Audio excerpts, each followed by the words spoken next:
Daqui a pouco a mocidade vai estar cantando. Vamos lá? Achado em falta é o tema da nossa mensagem nessa noite. E temos aí uma introdução, primeiro tópico. Daqui a pouco eu dou uma pausa para eles louvarem a Deus. Marcos capítulo 10, versículos 17 a 22. Temos aí a introdução com uma frase. Fale comigo a frase: a bondade. Todos juntos. Aí eu digo: a bondade é a prerrogativa de Deus.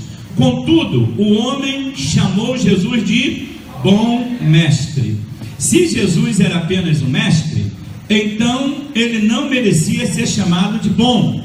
Por outro lado, se ele realmente fosse bom, então era Deus. Se isso for ou não uma reivindicação à divindade, Jesus direciona a atenção do homem a Deus. Inclusive esse aí tinha que ser acraseado, mas passa, tá? A Deus e o derradeiro padrão de bondade. Essa introdução é apenas para mostrar aos irmãos que Jesus ele não era apanhado por vanglória, por soberba, por altivez. O ministério de Jesus não era o ministério de aplausos, não era o ministério onde ele queria ser o centro de todas as coisas. Ele é o centro de todas as coisas, mas ele não ostentava isto, ele não tinha esse tipo de comportamento como filho de Maria e José. Humanamente falando, ele era igual a todos. 700 anos antes dele nascer, o profeta Isaías, no capítulo 53, 3 e 4, chegou ao ponto de dizer que ele não tinha parecer nem formosura, e olhando nós para ele, nenhuma beleza víamos para o que desejássemos. Então, Jesus ele era igual, ele procurava se fazer igual, ele não tinha essa vaidade de querer influenciar as pessoas apenas por ser um mestre, por ser um homem conhecido, um camarada bom de texto, bom de Bíblia. Ele queria influenciar pela palavra que ele ministrava, pela palavra que ele pregava, pela palavra que ele ensinava. Um dia ele chegou ao ponto de dizer assim: eu não vim aqui para fazer a minha vontade, mas a vontade daquele que me enviou. Numa outra feita ele fala: as verdades que eu vos falo, não vos falo de mim mesmo, mas daquele que me enviou. Então ele sempre apresentava a Deus. E para esse moço, ele não foge à regra, ele não sai pela tangente. No equilíbrio extraordinário, ele olha para o moço e diz: por que me chamas bom? Somente é um bom que é Deus e está nos céus. Então essa prerrogativa, ou esse padrão de bondade, essa coisa que o homem pega toda a sua atenção e direciona a ele pega tudo que tem e atribui a Deus. Sabe quem aprendeu isso na Bíblia? Foi o apóstolo Paulo. Paulo, quando disse: sede, pois, meus imitadores, não há um ponto final nessa frase, apenas uma pausa. Ele diz: sede, pois, meus imitadores. Olhe, quer prosperar, quer ser abençoado, quer ser um crente fiel, quer ser um crente digno de ser aceito no reino de Deus? Sede, pois, meus imitadores. Ele puxa para ele a responsabilidade. Quando as pessoas vêm a ele pela responsabilidade que ele puxa para ele, a responsabilidade, ele sai de cena e usa a frase dizendo: como eu sou de Cristo. Então ele apontava para Cristo, para o reino de Deus. Onde ele aprendeu isso? Aprendeu com o próprio Cristo, aprendeu com o ensinamento de Jesus. Então esse texto aqui de Marcos, capítulo 10, esse jovem, esse mancebo, esse homem rico, esse personagem que aparece em Marcos, Mateus e Lucas, ele aprendeu diretamente com Jesus o comportamento do mestre. E essa introdução, ela é direcionada, ela é voltada para a palavra bondade, ok? Então vamos lá, primeiro tópico da mensagem. Você que tem chamada de Deus, tá? Vai falar comigo bem alto, todos juntos. Coisas que acontecem quando estamos na obra. Toda a igreja. Coisas que acontecem quando estamos. Mais uma vez, na obra nós ficamos expostos mesmo. Então vamos lá, bem alto, todos juntos. Coisas que acontecem quando estamos na coisas que acontecem quando estamos na obra. Olha o que eu digo. O texto bíblico nos mostra que Jesus já havia saído de casa. Isso é fato. Aí eu digo, agora estava em plena atividade no seu ministério. Estava aqui, ó, solto. Eu vou usar a palavra solto. Estava exposto no seu ministério. Aí acontece a primeira coisa no versículo 17, que diz assim: e pondo-se a caminho. Saiu de casa, estava a caminho. Esse caminho aqui, ele já saía de casa voltado para fazer a obra de Deus. O texto fala, é pondo-se a caminho. Eu li dos versículos 17 ao 22. Então a primeira ideia aqui é pondo-se a caminho. Aí eu uso uma frase dizendo, isso aí não está no texto, é minha. Eu digo, o inesperado. Vamos trabalhar isso aí? O inesperado. Primeiro lugar, o que acontece? Toda a igreja. Jesus estava acostumado a passar por várias pessoas e agora estava de novo passando por um. Correu para ele um homem. Obrigado. Eu ouvi mais a voz, acho que foi da Eduardo. Eu quero ouvir a voz do Filadélfia, dos homens, todos. Vamos lá? Número 2, o inesperado, a igreja. A evidência do mistério Opa! de Jesus era tão forte que o moço não se controla naquele momento, no qual se ajoelha diante dele. Vamos mais, vocês vão entender. Número 3, o inesperado. No mistério estamos sempre sujeitos a tudo. Então, por isso, temos de procurar estar, diz a Bíblia. Opa, vou trabalhar teologia aí, tá? Quarto lugar, a igreja, o inesperado. Precisamos entender que quando estamos no mistério, a nossa vida não é só própria. Às vezes nos traz o que diz a Bíblia. O moço que chama bom mestre. Obrigado. Número 5, toda a igreja. Na obra do mestre devemos estar sempre preparados, principalmente na área da doutrina. Diz a Bíblia. A doutrina das últimas coisas. Diz o texto. Muito obrigado. Então, coisas que acontecem quando estamos na obra. A primeira ideia aí é o inesperado, porque o texto diz, e pondo-se a caminho. Jesus sai de casa, pondo-se a caminho. Aí surge essas 5 coisas que eu quero tratar com a igreja aqui nessa noite, porque tem aqui grupo de evangelismo. Os irmãos têm um grupo de evangelismo aqui quarta-feira, que funciona, e ao sair daqui da igreja, provavelmente oram e tal, e saem para atender a obra. Só que não é apenas o chegar na casa da pessoa, né, Diácono Valdeci? Não é só quando chegar lá, é quando sai daqui, aliás, é quando sai de casa, porque o texto fala aqui, Jesus pondo-se a caminho, quando saiu de casa, ali já começa aquilo que nós chamamos de batalha espiritual. A igreja gosta dessa linguagem, de guerra espiritual, aí já começa. Quando chegamos na igreja, nos reunimos, era bom se o presbítero Edmilson estivesse aí, né, porque eu estou falando de evangelismo, aí de visita. Então, o que acontece? Quando chegamos na igreja, que oramos, vamos sair. Quando nós estamos a caminho, as coisas acontecem. A primeira coisa que acontece é que eu não estou falando de um homem comum, de um homem simples, como eu citei aqui, Diácono Valdeci, presbítero Edmilson, as irmãs que têm acompanhado esse grupo de visita maravilhoso que Deus tem honrado mesmo às quartas-feiras. Amanhã tem dado um resultado benéfico para a nossa igreja. Vocês que já estão preparadas, tá? As irmãs preparadas, os homens preparados, vocês que estão preparados precisam atentar para essas verdades que estão aqui. Qual é a primeira verdade? A primeira verdade é: Jesus estava acostumado a passar por vários episódios no seu ministério.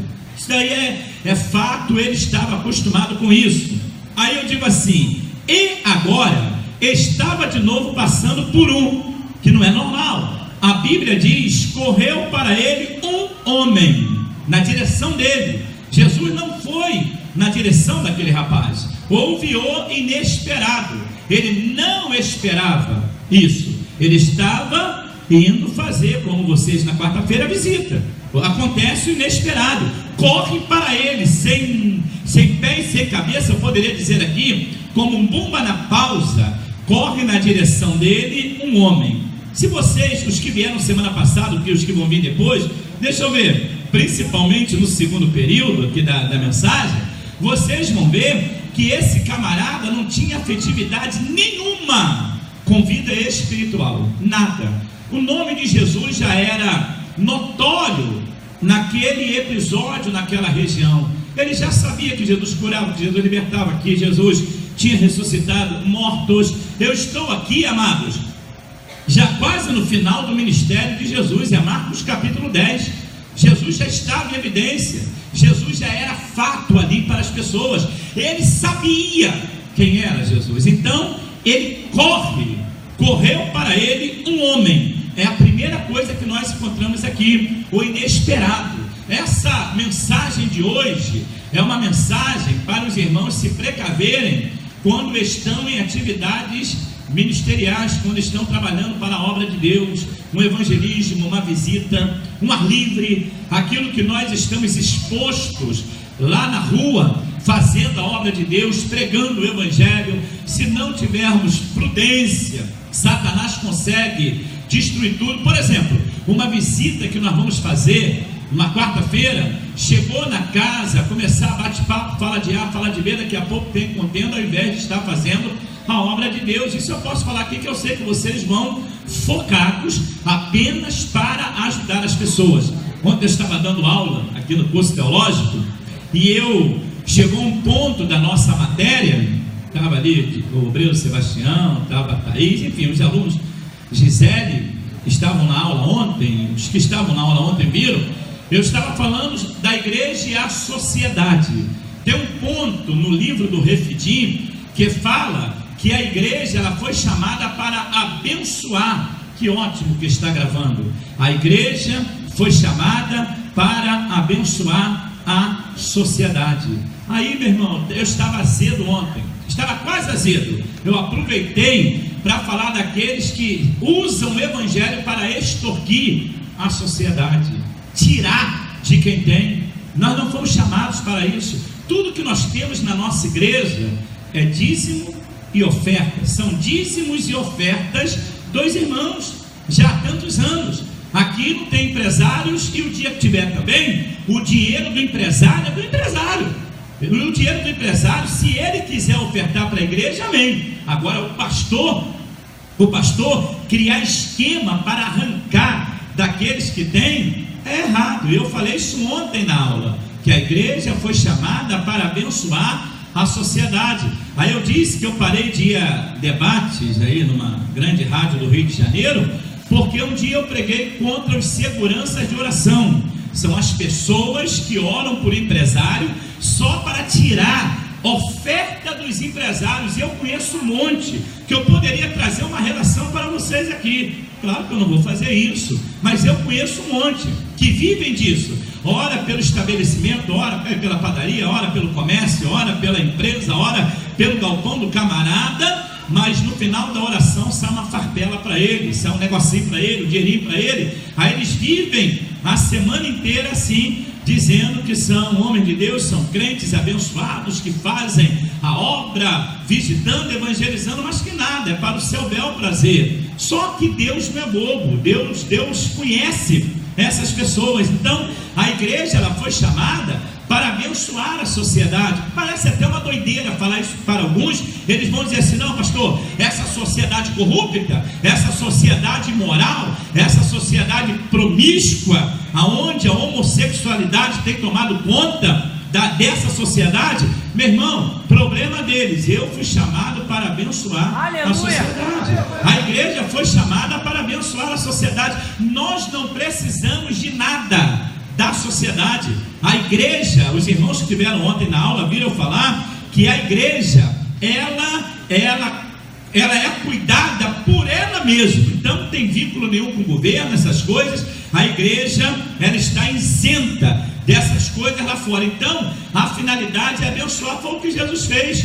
o moço, no inesperado, a primeira coisa que acontece é que o camarada corre na direção dele. Jesus estava exposto, Jesus estava no campo, Jesus estava na obra, ele não saiu de casa preparado para receber aquele personagem. Então nós que saímos para evangelizar, para visitar, para fazer a obra de Deus, temos que estar atentos, conversando normal, até brincando em momentos assim, porque ninguém é sério ao extremo, mas ligados naquilo que vão fazer, porque muitas coisas acontecem quando nós estamos na obra. A segunda coisa que eu coloco aí no inesperado, eu digo assim: a evidência do ministério de Jesus era tão forte que o moço não se controla naquele momento. Diz a Bíblia no versículo 17 ainda, primeiro, que ele vem correndo ao encontro de Jesus. A segunda coisa que ele faz, a Bíblia mostra, o qual se ajoelha diante dele. Imaginem que susto, imaginem Jesus vindo, as pessoas com Jesus, o moço sai correndo na direção dele, quando chega perto dele, se ajoelha perante ele. Então, por que isso aconteceu? Era evidência do seu ministério, era forte. Aquele camarada não tinha sentimento para as coisas espirituais. Vocês vão ver em uma das minhas mensagens que ele apenas especulava a respeito da vida eterna. Tanto especulava que na hora que Jesus manda ele vender tudo e dar, a Bíblia diz aí, eu li para vocês nessa noite eu li para vocês que ele, olha só, ele retirou-se triste porque era dono de muitas propriedades, versículo 22. Então ele não visava o reino de Deus, ele não tinha o coração voltado para as coisas espirituais, apenas guardava alguns mandamentos, sabia de cor alguns mandamentos, e ele fala isso: tudo isso eu tenho guardado desde a minha mocidade. Ah é? Você é guardador de mandamento? Vamos ver se é guardado mesmo, porque o mandamento tem uma frase que diz colocar Deus em primeiro lugar acima de todas as coisas. Aí Jesus fala para ele: pega o que tu tem, vende e dá, e vem e segue-me. Se ele guardasse na íntegra os mandamentos, ele largaria tudo e seguiria a Jesus. Vem e segue-me. Mas a Bíblia diz que ele se entristece, o coração dele estava nos bens materiais. Enganar a Lauri, Franco Vilas Boas, é fácil. Esse homem iria me enganar, meu Deus, estou saindo com a equipe, agora permita aí, né? Estou saindo com a equipe de visita, aí estou no meio do caminho, vê um camarada correndo na minha direção, aí ajoelha-se na minha direção, eu vou ficar empolgado, oh aleluia, estou cheio da glória, vou até falar em línguas estranhas na rua, tá vendo? Eu estou com muito poder, eu estou impactado. Se eu for do reteté, vou dar 2 voltas, 3 voltas, vou fazer, enfim, trenzinho, Robocop espiritual, vou fazer um monte de coisas, porque é mole enganar o pastor Lauri, mas enganar a Jesus ninguém engana. Jesus sabia qual era a intenção daquele homem. Quem não conhece esse texto, quem não para estudar esse texto, também é enganado por esse rapaz. Daqui a pouco vou querer botar esse rapaz lá na eternidade, lá no céu, vou querer colocá-lo, mas ele não quis, até que dá vontade de dar salvação. Jesus, se vocês vão ver mais tarde aí na minha mensagem, e eu li hoje, que Jesus o amou, amados, Jesus o amou, ele que não quis essa graça do amor de Deus impetrado em sua vida. A Bíblia diz que ao invés de ele aceitar o amor, ele se entristeceu, ficou contrariado, porque ele tinha muitas propriedades. Mas esse moço, ele é um descontrolado, coisas que acontecem quando estamos na obra. Aí eu digo, o inesperado: primeiro, corre o moço na direção dele. Segundo, o moço vem e se ajoelha perante ele. Eu seria enganado, iria soltar até fogos, ia dizer que eu estava cheio do poder de Deus, estava influenciando, estava impactando aquele rapaz com a graça de Deus na minha vida. O crente, amado, se ele não vigiar, ele recebe aplauso, ele recebe louvor, ele recebe esse tipo de vanglória, ele deixa de perder a visão, ele deixa de ter a visão espiritual. Jesus aqui nesse texto, ele dá um show de liderança, de como ser obreiro, de como olhar melhor o reino de Deus, como ter visão do reino de Deus. O reino de Deus não é um palmo só na nossa frente, o reino de Deus é mais ampliado, e eu preciso entender as coisas espirituais Tanto é que Paulo diz que as coisas espirituais são discernidas espiritualmente. Eu preciso parar para tentar entender as coisas espirituais, mas só vou entender quando eu passar a querer, quando eu passar a ler mais Bíblia, amar mais a Bíblia. Ontem eu fui meio azedo ali na classe, na aula. Eu disse assim: não precisa me responder. Estava falando sobre a palavra, disse: quantos versículos você leu hoje? Não me responde. Quantos capítulos? Eu falei: você poderia ter lido o capítulo 7 de Atos dos Apóstolos, capítulo 7 de Atos dos Apóstolos, mas poderia ter lido um livro de 4 capítulos, por exemplo, o de Jonas. O livro de Jonas tem 4 capítulos, 48 versículos, só. Todo o livro de Jonas, 4 capítulos, 48 versículos. O livro de Atos dos Apóstolos tem 59, 61 a 62 versículos. É maior do que todo o livro de Jonas. Quantos versículos você leu hoje? Não me responda. Quantos capítulos você leu hoje? Leu algum livro da Bíblia? De repente, 3 João, que nem capítulo tem. Judas, que nem capítulo tem. Já pensou? Vou tirar a semana para ler o livro de Judas, para ler a 3ª epístola de João, para ler Filemão. Só estou falando livros pequenos que não têm capítulos, são apenas versículos. E com isso eu vou aprender a ter intimidade com a leitura. A leitura é hábito. E quando nós nos esquecemos, teve um momento, desculpa, tá, Branca, te expor aqui, mas é uma verdade. Teve um momento na vida da Lidiane que ela estava lendo tanto que ela devorou um livro do pastor Ciro Sanches em 2 dias, não foi? 2 dias, ela devorou o livro em 2 dias, e eu fiquei maravilhado com isso, fiquei muito feliz, porque estava vendo aquela vontade nela em estar lendo, em querer aprender. Inclusive o pastor Ciro, ele fez o prefácio do meu próximo livro, que se Deus quiser, vai dar para lançar mês que vem, no mínimo até março estarei lançando o livro. É um grande homem de Deus. A Lidiane leu o livro dele em 2 dias. Eu posso tirar para ler um livro, já que eu não quero ler só a Bíblia, eu posso ler um capítulo da Bíblia e ler um livro, vou ter afinidade, vou aprender a descobrir essas pérolas, essas coisas maravilhosas no texto. Aí quando eu chegar lá fora, eu não serei ludibriado. Sabe quem aprendeu isso aqui? Esse moço vem correndo na direção dele. Eu ia ficar maravilhado, tá vendo? Já traiu o pecador, estou cheio do Espírito. Quando o camarada dobrou os joelhos perante Jesus, aí que eu seria mais enganado ainda. Eu ia dizer que eu estou cheio do poder e eu sou melhor do que todo mundo. Jesus não viu assim. Quem aprendeu isso foi o apóstolo Paulo.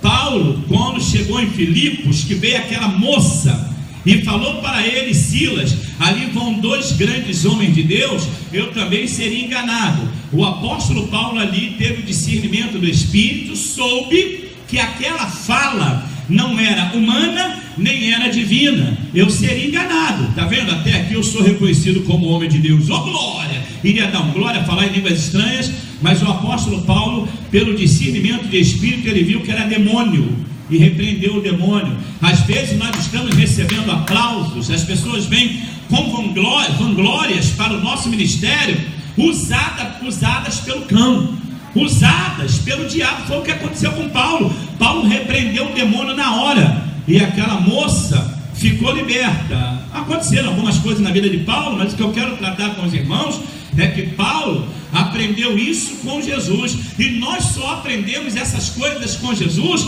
quando nós lemos a respeito de Jesus. Mas eu nem Bíblia conheço, não conheço nada de Jesus. Já estou lendo Crônica, estou lendo Juízes, estou lendo um monte de livros que eu não tenho interpretação de nada. Se eu não conheço Marcos, não conheço Mateus, não conheço Lucas, não conheço João, não aprendi, não sei ainda quem é ele, não aprendi nada dele. Paulo aprendeu com esse texto, por isso ele repreendeu o demônio daquela senhora. Esse moço me enganaria, aquela moça me enganaria também, mas o moço não enganou Jesus e aquela moça não enganou o apóstolo Paulo. Agora aprendemos isso com a palavra. Até onde nós vamos passar os dias, semanas, meses, anos sem ler Bíblia, sem parar para analisar um texto. Pastor, já sou bondoso, eu sou muito bom com as pessoas, sou bom com os irmãos, com a minha família, eu tenho uma bondade extrema. Irmãos, continue assim, tá? Mas primeiro o reino de Deus. Foi o que Jesus falou para as pessoas no dia que ele estava ministrando. Olha, eu não sou seco, eu não sou essa pessoa fria, não, eu sou uma pessoa racional. Jesus estava com os seus discípulos ministrando, estava bem na oratória, aí vem alguém para tirar a atenção e diz: estão aí fora tua mãe e teus irmãos. Na hora, acho que Jesus não dava para congregar aqui na nossa igreja não, se ele fosse pregar os irmãos iam embora. Na hora Jesus olha para eles e diz assim: quem é minha mãe? Quem são os meus irmãos? Minha mãe e meus irmãos são aqueles que fazem a vontade do meu Pai que está nos céus. Ele honrava Maria, ele honrava Tiago, ele honrava João, ele honrava os seus irmãos. Jesus honrava, mas primeiro ele honrava o reino dos céus. Não adianta eu querer amar mais todos os meus familiares, avô, não tem mais avô, irmão, tio, primo, colega, aliás, a parentada toda, e não olhar para o reino de Deus, ser bondoso demais com os meus familiares e não olhar para o reino de Deus. Primeiro o reino de Deus, não adianta, primeiro é o reino de Deus, é o reino de Deus que tem que estar em primeiro. Eu sei que isso é muito difícil entrar na mente e no coração de muitas pessoas na igreja. Aí parece que o pastor Lauri é gelado, o pastor Lauri é frio. Não é, é que eu amo o reino de Deus, eu prefiro amar primeiro o reino de Deus. Foi o que Jesus ensinou. Quem é minha mãe, quem são os meus irmãos? Minha mãe e meus irmãos são aqueles que fazem a vontade do meu Pai que está nos céus. Vou melhorar para vocês. Se ele tivesse tempo para falar, ele falaria: se vocês não se lembram, quando eu tinha 12 anos, que eu falei para minha mãe, quando ela me esqueceu na festa, que ela voltou para me pegar de volta para casa. Por que eu disse? Eu estou aqui cuidando dos negócios de meu pai. É assim que funciona. Se eu aceitei a Cristo como Salvador, meu irmão, eu mergulhei no reino de Deus. Se eu mergulhei no reino de Deus, eu tenho que voltar o meu coração e a minha mente para as coisas espirituais. Aí vocês vão ver, quando o crente ama o reino de Deus, nasce um amor maior no coração dele. Aí sim, ele vai amar mais a mãe, mais o pai, mais o irmão, mais a mulher, mais o filho, mais a parentada toda, porque primeiro ele ama Deus. Deus é amor. Aí eu quero inverter valores, gosto de tudo, amo tudo, olho tudo aqui primeiro para depois olhar para o reino de Deus. Não terei sucesso na minha vida espiritual, ministerial, e isso atinge também a minha vida material, que eu deixei de olhar para o reino de Deus. Esse moço tomou um show aqui de Jesus. Primeiro, ele corre. Segundo, ele se ajoelha. Olha o inesperado. Em terceiro lugar, no ministério estamos sempre sujeitos a tudo. Então, por isso, temos que procurar estar preparados. Olha o que diz o texto. O moço lhe faz uma pergunta. Deixa eu falar uma coisa a vocês aqui.